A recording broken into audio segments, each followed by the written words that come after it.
We are your hosts. I am Kim. And I'm Kat. I like how I said that was a question.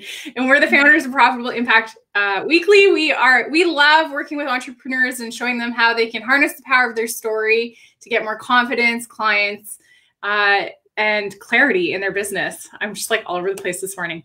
So, which is very suiting because today we're going to talk about productivity and staying focused and on task. So yeah. We saw this. I asked a question in our Facebook group, Six Figure Business Secrets, and a few people were talking about, shiny object syndrome and how do you stay on task when, you're like working, you need to get something done, but then you're like, ooh, here's something else, like squirrels in your brain.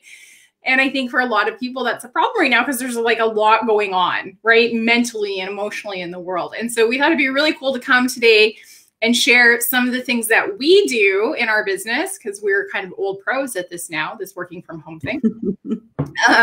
And to help you guys transition, whether you are just now working full-time from home, or if you've just always struggled with staying on task, this is going to be the show for you. So stay tuned and listen in. Now, if you're here live, drop us a comment so we know you're here. And if you catch this later, let us know that you were here watching. And if you have any hacks that you use, drop them in the comments and let us know, because we're always open to learning new things. So first, I want to talk about mindset, okay? The mindset of staying on task. Here's the thing, guys.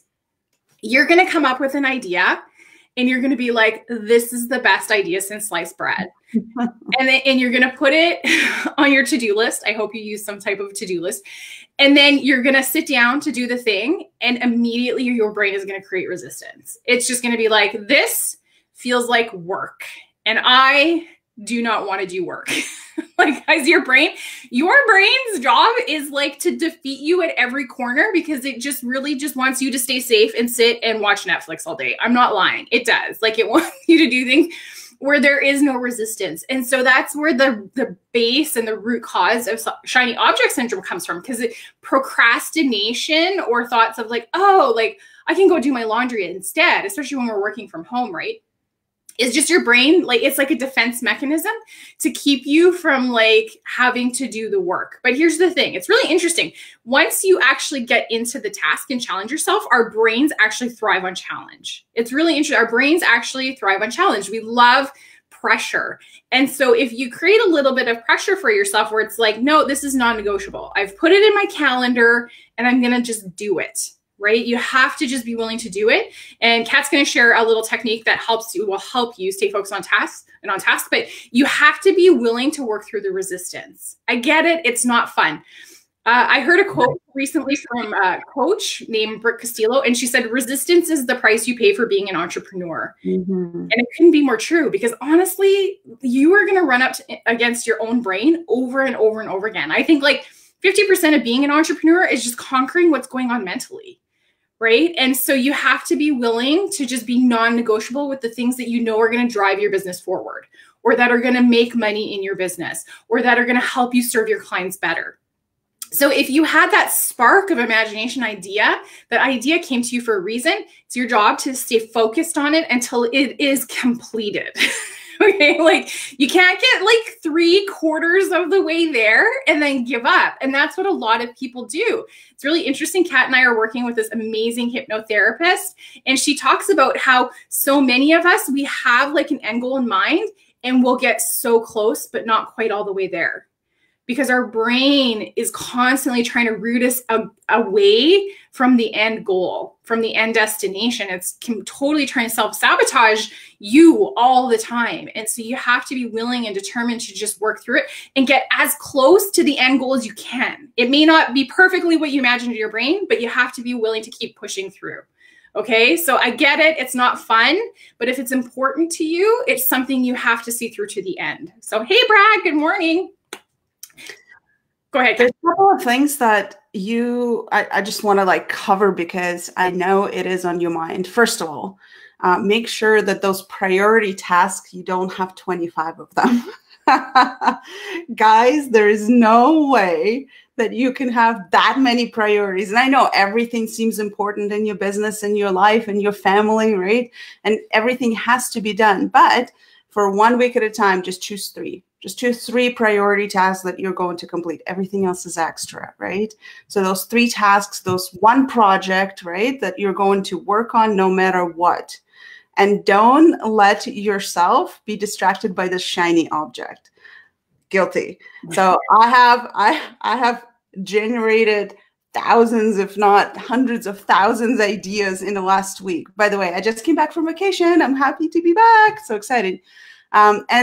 And generating those ideas can get distracting because you will be tempted to just jump on and do it.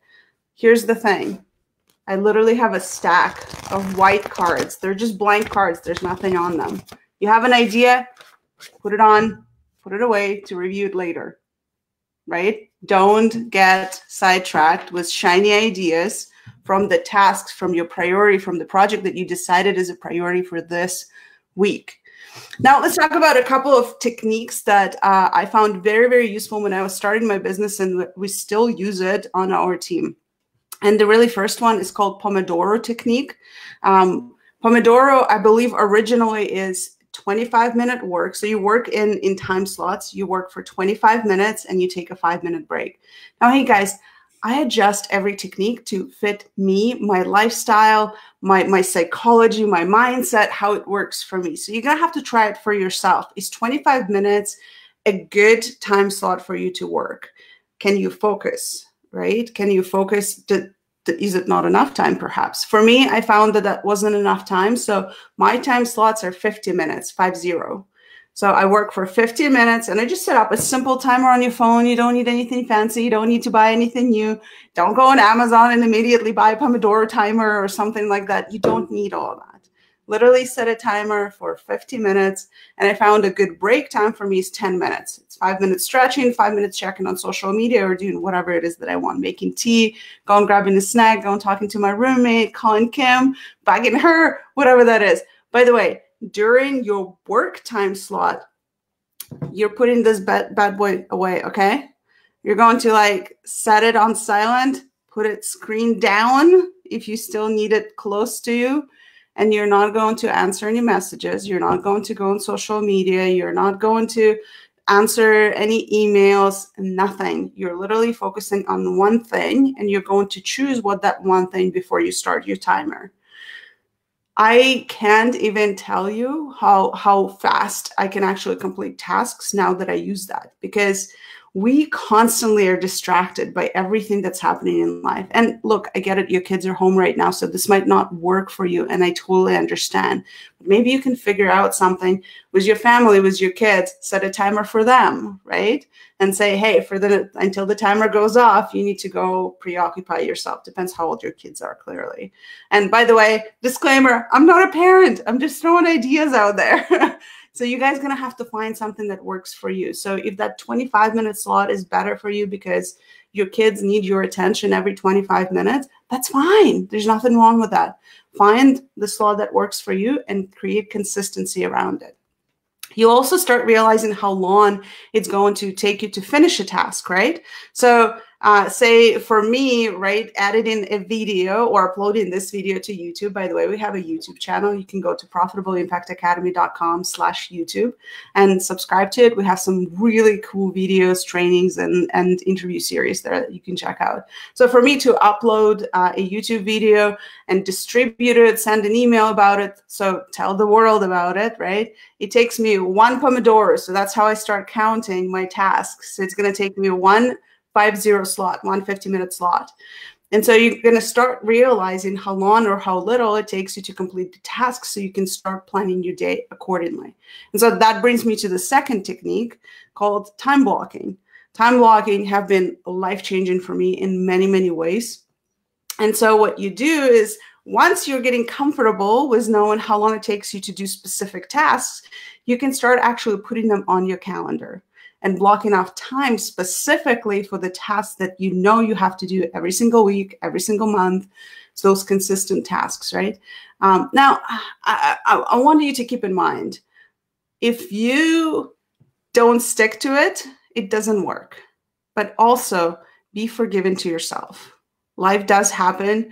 So if you're going over and you found you didn't block off enough time, just schedule another time block for yourself. You will learn how long it takes. And sometimes things just take longer, especially when Facebook updates and everything breaks and the hell breaks out loose. Like it happens so many times. Sometimes it's not in your hands to control the environment, right? So when you're using social media, when you're using a website, when you're using internet in general, remember that one day Facebook crashed? Oh my gosh. My internet crashed last week for a whole day. It's crazy, crazy. And so when you think about it, right, it's okay if it doesn't go as planned, but at least you dedicated the amount of time that you needed to that project. And now you just have a little time block to finish it off. Mm-hmm. So that will keep your tasks moving, and that will keep your task list. By the way, let's talk about the task lists. I'm getting on the binge here, but I'm excited about this. So when we talk about the task list, by the way, as I'm talking about it, this is my task list. Yes, it's going to be forever growing. I'm just letting you know. You're never going to be done, but there's something so satisfying on crossing it off. And just that feeling that you get of accomplishment, of completion, So still create your task list. And like I said, carry cards or a notebook, notepad where you can put everything that comes to your mind. So that's been something that helped me a lot stay on track is know that new tasks will come up, but you also don't have to jump on them right now unless they're absolutely life or death of your business urgent, right? Mm-hmm. And so keep that running task list somewhere so you can keep adding things and then review them every week and see what are your new priorities and start over. Mm-hmm. Yeah. So, we have so many people here. So Jenny's saying, what do you suggest when you have 2 or 3 kids to homeschool? My business on the back burner. Jenny, so what I'm doing is Tessa said same thing. She's time blocking school. So my daughter's actually still sleeping right now. I'm letting her sleep in until about 9:30. She gets up, she gets her breakfast, she has a little bit of screen time, and then she does art in the morning.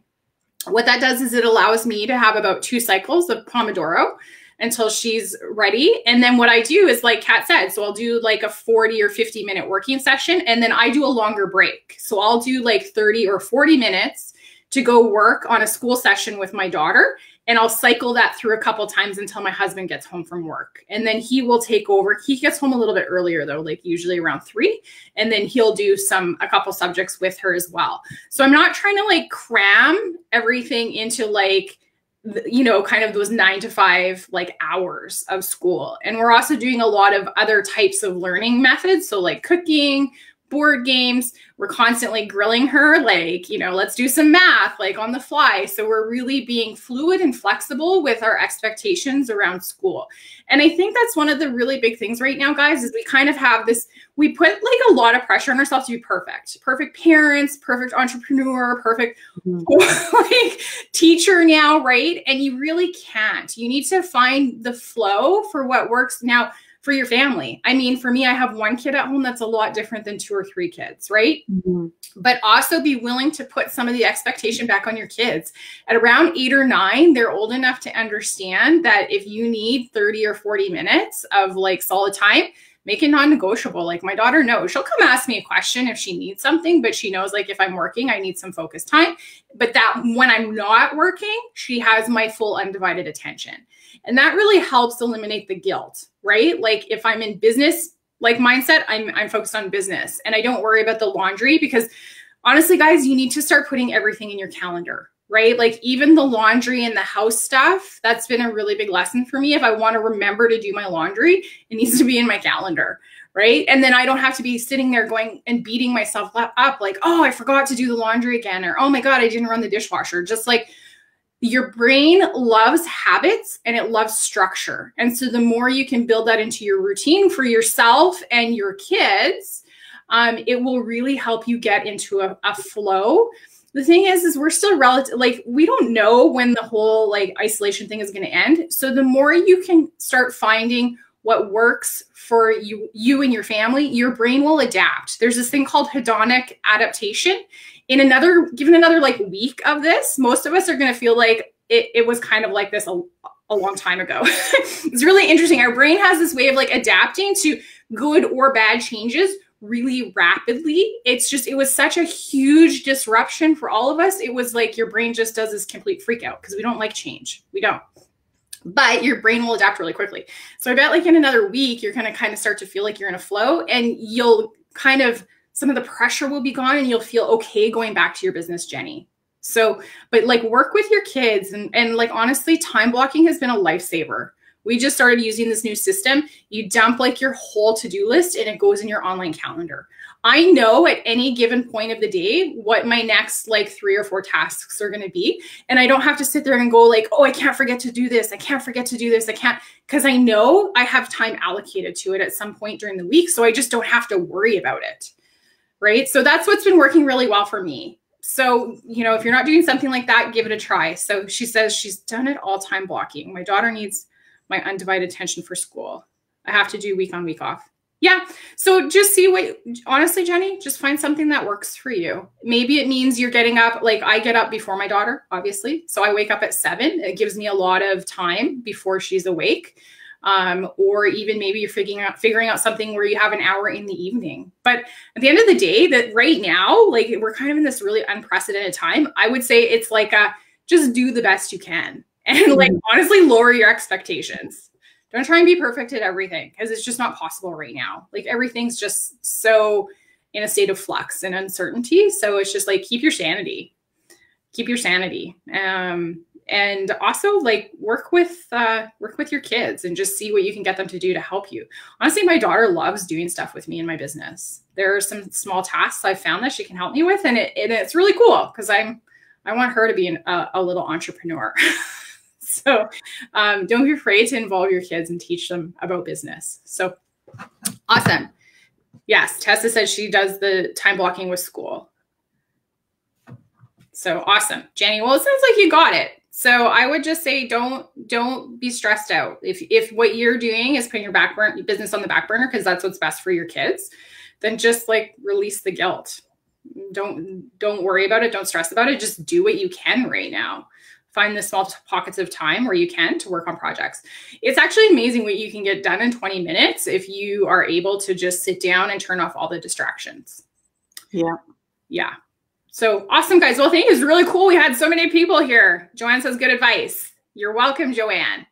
Guys, yeah, like honestly, I've had so many conversations with people around guilt right now. And it's like, you don't have to be a perfect teacher. You don't have to be a perfect parent. You don't have to be a perfect entrepreneur. We're really in a time where it's like, do what you can to keep your sanity, right? Mm-hmm. It's really interesting. I just took this like really amazing course on happiness. We go through life, like from kindergarten to, you know, whenever you finish school, whether it's high school or university, with this expectation of getting the best marks we can. Right? Like you're going for that 100. You're going for that 100 all the time. You know, and our parents, maybe you might have had parents that put a lot of pressure on you to do really well in school, or maybe you just put that pressure on yourself to always get that 100. And it's interesting because then you leave school and there's nothing to gauge. There's no more marks, right? There's no more assignments telling you what 100 is. And your brain is constantly striving. That's where that like kind of that drive and that desire for perfectionism comes from. But you have nothing to benchmark against. And so you're striving for some like ideal of perfection, but against what? To me, perfection is my family is happy and we're like coping, right? We're not like freaking out. We're not stressed out. My daughter is resourced. Her transition has been amazing. And it's because I haven't been like, oh my God, we got to get the school done. And oh my God, like, you know, your whole day has to be structured from like 9 to 5, just like school. It's like, okay, like, let's figure this out. What works for us, what works for our family, what works for your learning, but that isn't full of pressure and overwhelm, right? Like, let's just like be resilient and transition through this because it's new and it's unknown. And honestly, that's kind of my life view. That's kind of my life view. It's like, I've been through so many things of times of uncertainty. It's like, okay, what do I need to do to transition through this? Because I know it won't always be this way. So let's do the best we can right now. And that's like, guys, that's my best advice for you, is do the best you can right now without completely overwhelming yourself, because that's not going to serve anybody. And Jenny, I know you know that, right? So you don't want to come out the other side of this burnt out and overwhelmed. So it's like, what are the strategies you can do, figure out what works for you and your family to just get through to the other side, get through to the other side. So awesome, guys. That was a good, we went in. and hey, for those of you who are watching it either live or replay, if you need any help with happiness, with releasing the guilt, with mindset, this girl is the boss. So just send her a message and schedule a call with her. Like, honestly, Kim has been phenomenal. She helped me with a lot of the mindset work that I've done in the past, and I still do every day. And she helps a lot of our clients to go through this hard time. So so make sure to just shoot her a message, schedule a call, and she's going to be able to help you. Awesome. Kate, thanks everybody for being here live and for all your comments and interaction. We so appreciate you. We will be here next week, same day, same time. Bye. Bye.